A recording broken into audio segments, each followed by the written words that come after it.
तो भाई ये है मेरी मारुति सुजुकी की आर्टिगा एंड ये डीजल वाला वेरिएंट है। यहाँ पे देख सकते हो DDIS। एंड इसमें ना मैं आपको इस गाड़ी का रिव्यू तो नहीं दे रहा, बट क्या है कि मेरे को ना 10 साल हो चुके हैं इस गाड़ी को ऑन करते हुए। मैंने जून 2012 में खरीदी थी ये गाड़ी और अभी दिसंबर 2022 चल रहा है, तो 10.5 साल के आसपास हो चुके हैं। एंड भाई इतनी देर में तो मतलब पूरा पता चल जाता है गाड़ी का। और अब तो ये इतनी पुरानी हो चुकी है कि अभी दिल्ली में भी नहीं जा सकती, बिकॉज 10 साल से ज़्यादा पुरानी डीजल गाड़ियाँ दिल्ली में नहीं जा सकती ना, तो इतनी पुरानी ये हो चुकी है। तो आज मैं आपको ना ये बताने लगा हूँ कि क्या मेरे को इतने टाइम बाद ना, इतना ज़्यादा ऑन करने के बाद, इतनी सारा ट्रिप्स करने के बाद, 1.5 लाख किलोमीटर इसको एक्सपीरियंस करने के बाद ना, क्या इसमें दिक्कतें आई आज तक और क्या चीज़ें ना मेरे को बहुत ज़्यादा पसंद है। तो सबसे पहले आपको बता देता हूँ भाई, ये ना गाड़ी हमको 2012 में पड़ी थी 8 लाख की। ये है देखो VDI वाला मॉडल, यानी कि बीच वाला मॉडल। 3 मॉडल आते थे, LXI, ठीक है, फिर VDI और ZDI, 3 मॉडल आते थे। मेरा बीच वाला VDI मॉडल है और भाई ये पड़ा था 8 लाख रुपए का ऑन रोड। अभी अगर थोड़ा सा एग्जांपल दूँ ना, तो बेलिनो का बेस मॉडल आता है 7.5 लाख का।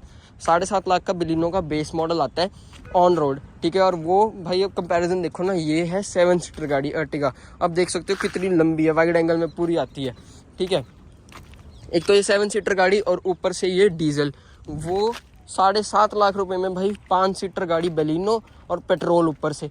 भाई ये फ़र्क था देखो 10 साल पहले, या अगर 10 साल भी क्या 6-7 साल पहले भी बांधे ना, तो वो ऐसा होता था। और अब देखो कितनी महंगी हो चुकी हैं गाड़ियाँ। ये ना बहुत बड़ा एग्जांपल है। अब मिडिल क्लास बंदों के लिए ना गाड़ियाँ ऑन करना और भी मुश्किल होता जा रहा है।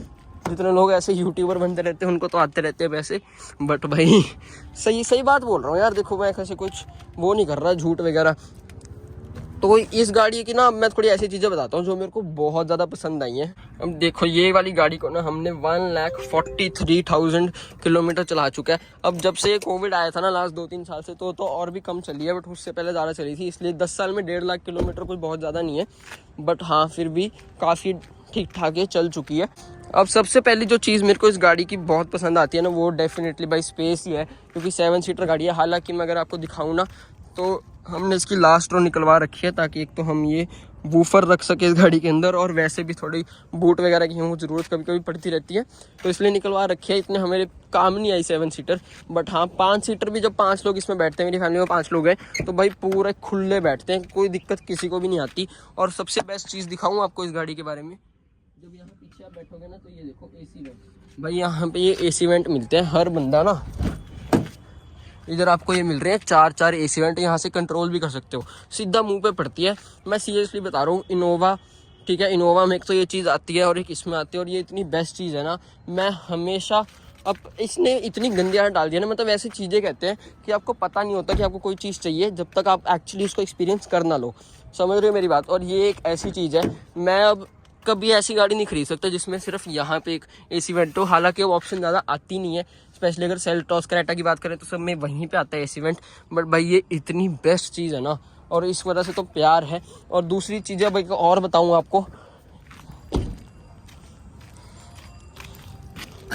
तो आगे तो देखो हर गाड़ी में ना हर बंदे के लिए जगह होती है। पीछे वाली ना, एक तो आर्म रेस्ट दे रखा है, चलो ये तो बहुत बेसिक है। भाई जो ये वाली सीट है ना, ये वाली, ये 60-40 वाला स्प्लिट दे रखा है। एक तो ये पूरी ऐसे भी गिर सकती है, टम्बल डाउन हो जाती है। ये वाली जो सीटें हैं, ये देखो, ये दोनों ही सीटें ना आगे पीछे हो सकती हैं। और जो ये वाली सीट है, इसको आप रिक्लाइन कर सकते हो। ये दोनों ही सीटों को आगे पीछे रिक्लाइन कर सकते हो। ये चीज़ इतनी बढ़िया है ना। अगर इसमें ये वाली रो भी हो ना, जब ये अर्टिगा 2012 में नई आई थी, इस पर मूवी भी बनी थी, ठीक है, तो क्या था, वो इतनी एडवर्टीजमेंट करते थे कि ये दोनों जो रोज है ना, ये दोनों रो की जो सीटें हैं, ये पूरी ऐसे फोल्ड हो सकती है और पूरा एक फ्लैट बेड बन सकता है। तो ये चीज़ जो ये इसको आगे पीछे रिक्लाइन कर सकते हो ना, वो चीज़ मेरे को बहुत बढ़िया लगती है। अभी भी अगर आपको देखो करके दिखाऊं, और बहुत ज़्यादा रिक्लाइन हो जाती है। एंड हर एक डोर में आपको यहाँ पे ये बॉटल और ये मिलता है, चारों ही डोर में। और पीछे भी अगर दिखाऊं तो थोड़ी सी बॉटल की स्टोरेज मिलती है और वो मिलता है। तो भाई इस मामले में ना बहुत तगड़ी गाड़ी बनाई थी। 8 लाख रुपए से अगर बात करें, अब ये दिखाऊं अगर 10 साल बाद ना, तो इसके भाई शॉकर ये बोल चुके हैं जो यहाँ के ये होते हैं ना। ये देखो मैं इसको छोड़ूंगा और ये नीचे आएगा, तो इसको पकड़ के रखना पड़ता है। हालांकि ये चेंज हो जाता है, मैंने देखा था 520 रुपये का ये एक आता है। वो बुडमो वगैरह में देखा था, ओरिजिनल OEM मारुति का। और इसमें जगह भी काफ़ी ढंग की मिल जाती है। अगर हाँ लास्ट रो लग रखी है तो सिर्फ इतनी जगह मिलेगी जहाँ तक ये मैट लग रखे हैं, तो वो तो डेफिनेटली कम है। यहाँ पे थोड़ा हमने ये लगा रखे वरना ऐसे स्क्रैचेस पड़ जाते हैं। ये थोड़ा क्रोम का लगाया था, ऐसा लगता था कि क्रोम वाला बहुत छपरी सा लगेगा, बट ठीक ही लगता है ऐसे। गाड़ी की लुक ज़्यादा ख़राब नहीं करी इसने। तो भाई अब स्पेस हो गया, जो पीछे वाली रो है इनको आगे पीछे करना हो गया, ये वाला AC जो मेरा सबसे ज़्यादा फेवरेट है वो हो गया। चौथी चीज़ जो आती है ना वो है भाई इसको चलाने का मजा। जब आप इस गाड़ी को चलाओगे ना तो भाई इसका 1249 सीसी का इंजन, इसकी सारी स्पेसिफिकेशन यहाँ नीचे आ रही होगी। भाई ये इतना भागता है ना, मतलब मैं देखो पर्सनली बताऊं, अब आजकल के टाइम में ना बहुत सारी गाड़ियां आ चुकी हैं, वरना हो गई, क्रेटा हो गई, सेल्टॉस होगी, बट मेरे पास तो यही है जो मेरी सबसे महंगी गाड़ी है, 8 लाख की। देखो बिल्कुल सीरियसली बताऊं बिना कोई शो ऑफ के, तो मेरे पास तो यही है। और इसका शुक्र है डीजल इंजन लिया था उस टाइम पे, तो मेरे को नॉलेज होती नहीं थी, शुक्र है उस टाइम पे पापा ने ले लिया, तो आज तक सुखी है। पेट्रोल ले लिया होता तो पता नहीं क्या हाल होता। तो ठीक है मेरे पास तो ये है, और इससे एक डाउनग्रेड मेरे पास वैगनआर है, तो उसकी तो बात करो ही मत उसको चलाने की। और इसकी जो बात हुई ना भाई, मेरे लिए तो अभी तक ये ही सबसे बेस्ट है। मैंने आज तक कभी सेल्टॉस क्रेटा चलाई नहीं है, वरना चलाई नहीं है। जब उनको चलाऊंगा या हैरियर चलाऊंगा तो उनके डीजल इंजन के बारे में भी पता चल जाएगा, बट अभी के लिए तो मेरे लिए यही सबसे बेस्ट है। और भाई ये इतना भागता है ना। हाँ एक बारी ना मैंने थोड़ी सी इनोवा चला रखी है, मेरे मामू के पास इनोवा है हमारी फैमिली में, और उसके अंदर भी मैंने बहुत ट्रैवल करा है, बहुत ज़्यादा ट्रैवल करा है। वो 2013 मॉडल है, तो उसको भी 9 साल हो गए फैमिली में, उसमें बहुत ट्रैवल करा है। बट भाई मैं एक बात कहूँगा, वो अगर उस टाइम पे 14, 15, 16 लाख की आती थी ना, और अभी की भी अगर बात करें 20 लाख की अगर बेस मॉडल आता है, 20-21 लाख का, तो फीचर में तो कोई चेंज है नहीं है भाई। उस पर स्पेस नो डाउट बहुत अच्छा है, और उसका जो कंफर्ट है ना वो इसके मुकाबले 10-20 गुना ज़्यादा बढ़िया है। ये उसमें कोई शिकायत नहीं है, इससे डबल है उसका कंफर्ट। बट भाई ये आप देखो ना, ये 8 लाख में आ रही थी यार, 8 लाख में। अगर इसका भी बेस मॉडल लेते तो और भी सस्ता आता। तो 8 लाख रुपए में जब इतनी आपको MPV टाइप का डिज़ाइन मिले ना पूरी 7 सीटर के साथ, इससे ज़्यादा वैल्यू फॉर मनी और कुछ नहीं हो सकता। अभी भी अर्टिगा आती है, उसका रेट ऑब्वियसली बहुत ज़्यादा हो चुका है, और पर्सनली बोलूँ तो उसकी शेप जो है, उसके जो डिज़ाइन है वो मेरे को इतना बढ़िया नहीं लगता, वो मेरे को अपनी वाली का ही बढ़िया लगता है। ऐसे नहीं कह रहा क्योंकि मेरे पास है, बट जेन्युइनली। और इसका जो ये इंटीरियर है, इससे मैं बहुत ज़्यादा बोर हो चुका हूँ सीरियसली बताऊँ तो। काश मैं गाड़ी यही रख पाऊँ, बस इसमें जो इंटीरियर है ये किसी और ऐसे सेल्टॉस टाइप का किसी का लग सके ना, तो मज़ा आ जाए। बट भाई बहुत ज़्यादा ना प्रैक्टिकल, देखो सच्ची बताऊँ चलाने में बढ़िया। 8 लाख रुपए में उस टाइम पे ना इससे ज़्यादा वैल्यू फॉर मनी मेरे को कुछ नहीं लगता। अगर इनोवा आती भी थी ना 13-14 लाख की, तो भाई फिर उसके लिए कितना प्रीमियम देना पड़ता था। वो जिसके पास होएगा वो भी ऑब्वियसली देते ही हैं, बट ये बेस्ट थी। और अब वाली जो आ रही है ना, सबसे बड़ी दिक्कत उसमें यही है कि वो पेट्रोल आ रही है, तो वो उसमें मज़ा नहीं आता। अभी इसको मैंने थोड़ी देर टाइम पहले ही अभी शॉर्ट्स बनाई है अभी आते आते, और भाई 5वें गियर तक ना ये बिना रेस दिए कल्ले क्लच से उठ जाती है। इससे ज़्यादा और आपको क्या चाहिए एक 1200 सीसी के मारुति के इंजन से, मारुति के। और इसमें थोड़ा सा लैग रहता है, बट जैसे ये 2000 RPM से ऊपर जाती है ना, आवाज़ सुनी, इस तरह भागती है भाई, इस तरह।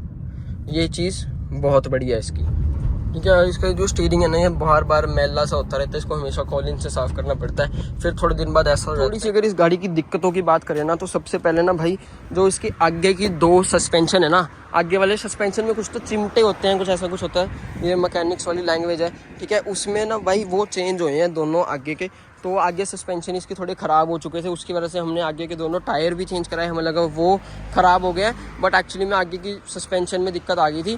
थोड़ी सी हमारी दिक्कत भी कह सकते हो, बिकॉज हमने इसके अंदर चाइनीज़ वाले टायर लगा रखे थे, अब तो बढ़िया JK वाले लगवाए हैं आगे दोनों, ठीक है। तो उसकी वजह से इसमें वो दिक्कत आ गई थी आगे की सस्पेंशन की, तो वो थोड़े से पैसे लगे तो उसमें चेंज हुआ था। दूसरी दिक्कत ये आई थी इस गाड़ी के अंदर, अभी हम कुछ महीने पहले भाई जयपुर गए थे, जयपुर रणथंभौर।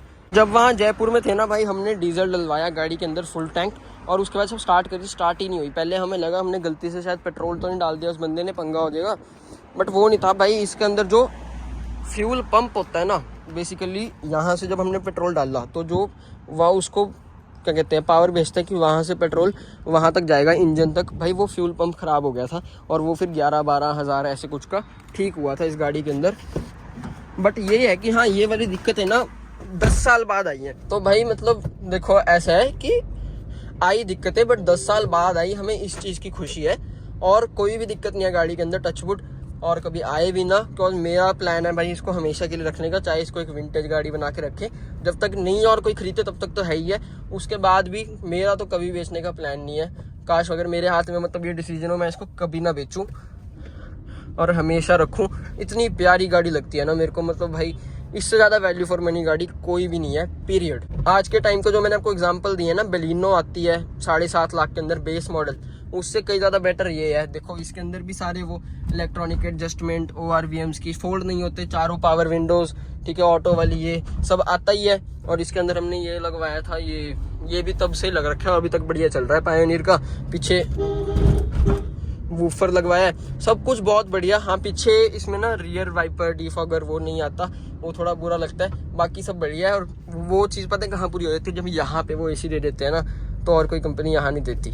तो वही है भाई, देखो 2012 के हिसाब से बहुत तगड़ी गाड़ी। बट अब जैसे जैसे महंगाई बढ़ती रहेगी, गाड़ियाँ भी महंगी होती रहती हैं, बट इतनी ज़्यादा महंगी आई होप ना होती, बट ये सच्चाई है और इसके साथ ही हमें अब जीना पड़ेगा। और भी महंगी होती रहेंगी गाड़ियाँ फ्यूचर में।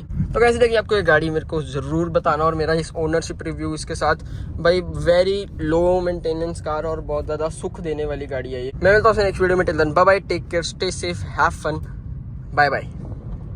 लाइक, शेयर और सब्सक्राइब कर दो भाई। इसके चारों के चारों ये व्हील कैप्स हैं, इसमें अलॉय व्हील तो आते नहीं, बट चारों के चारों व्हील कैप्स ना निकल गई अपने आप ही चलते चलते, मतलब थोड़ा थोड़ा करके, कभी एक निकल गई, कभी वो निकल गई। इसको तो बहुत साल हो चुके हैं, मतलब काश इसको थोड़ा बढ़िया तरीके से देते, जैसे हुंडई वगैरह देता है, या हमको वो जिप टाई लगा के रखनी चाहिए थी। तो ये थोड़ी गलती हो गई थी हमसे, बट ऐसे भी बढ़िया लगती है, ऐसे ब्लैक में अलॉयज़ लगवा लेंगे, क्या हो गया।